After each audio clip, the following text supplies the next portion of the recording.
पूर्ण प्रेस वार्ता में आप सभी पत्रकार बंधुओं, मीडिया बंधुओं का हार्दिक स्वागत और अभिनंदन है। आज की प्रेस वार्ता अति महत्वपूर्ण है।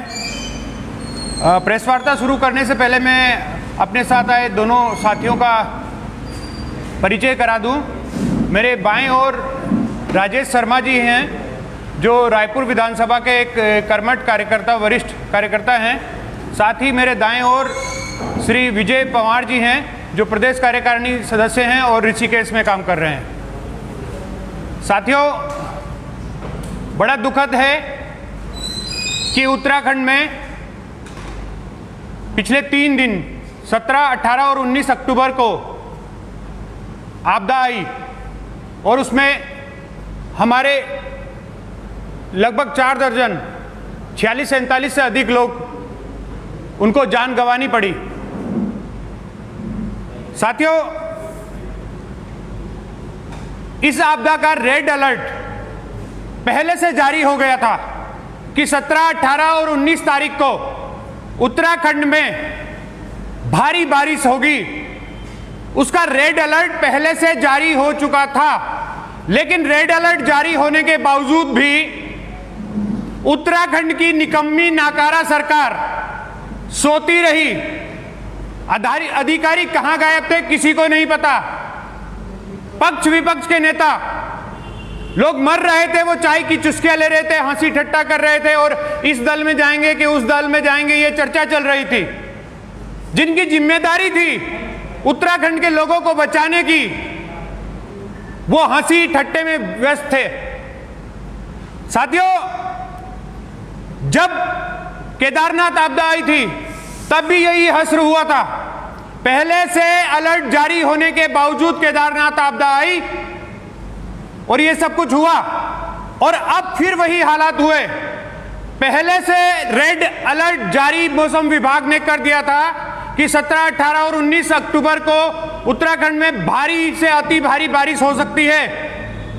लेकिन 2013 की आपदा के बाद अब भी ये जगह नहीं, तो कब सीखोगे?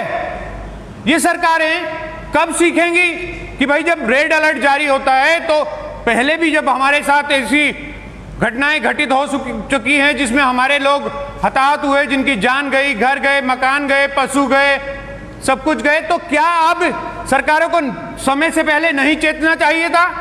लेकिन सरकारें सोती रही, अधिकारी नदारद रहे। वो तो भला हो कि सेना लगा दी गई, कल सेना के हेलीकॉप्टर लगा दिए गए, एयरफोर्स के हेलीकॉप्टर लगे, सेना लगी, तो लोग बच गए। लगभग 600 लोगों को निकाला गया, रेस्क्यू किया गया। अगर ये सब नहीं होता तो ये सोच लीजिए, ये 48-47 नहीं, ये 600-700 लोगों ने हो सकते थे अगर सेना ना लगाई जाती तो ये जवाबदेही होनी चाहिए सरकारों की। लेकिन उत्तराखंड की निकम्मी नाकारा सरकार, प्रभारी मंत्री कहां गायब हैं? जिलों के प्रभारी मंत्री हैं, क्या वो अपने जिले में कोई गया? क्या किसी ने अपने विधायक और प्रभारी मंत्री को अपने जिले में देखा? 8 जिलों में पिछले 3 दिन में 48-47 लोगों की मृत्यु हो गई। घरों की हानि, पशु की हानि, खेत की हानि, मकान दुकान की हानि वो अलग है। आज दिल्ली के मुख्यमंत्री और हमारी आम आदमी पार्टी के राष्ट्रीय संयोजक अरविंद केजरीवाल जी ने ऐलान किया है कि किसानों को 50,000 रुपए पर हेक्टेयर के हिसाब से मुआवजा दिया जाएगा, जो पूरे हिंदुस्तान में सबसे ज्यादा है। हमारी मांग है उत्तराखंड सरकार से कि वो भी इसी तरह से किसानों के लिए मुआवजे की घोषणा करें, क्योंकि बहुत से किसानों को भी इसमें नुकसान हुआ है। चाहे आप उधम सिंह नगर की बात करें या दूसरे जिलों की बात करें, हर जिले में किसानों को भी इससे नुकसान हुआ है। और बादल फटते हैं तो खेत के खेत गायब ही हो जाते हैं, वहां तो नदी खाले जैसे, गड्ढे जैसे बन जाते हैं। तो वो सब जिम्मेवारी सरकार की है, क्योंकि किसान भी इसी राज्य का व्यक्ति है, अन्नदाता है, हमारा भरण पोषण करता है। हमारा जो ये शरीर इतना बड़ा हुआ वो किसानों का अन्न खाकर ही हुआ है, चाहे हम में से कोई भी हो।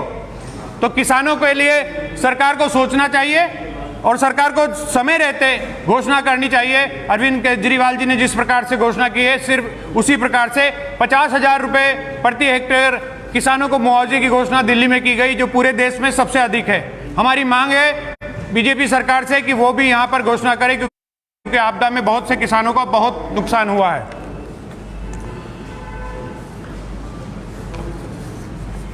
साथियों, आपने देखा होगा कल भी वीडियो वायरल हुआ, जब आपदा आई, गोला नदी पे जो पुल बना था उसका क्या हालत हुआ। पुल टूट गया। 32-33 पुल अभी तक इस 5 साल की सरकार में टूट चुके हैं।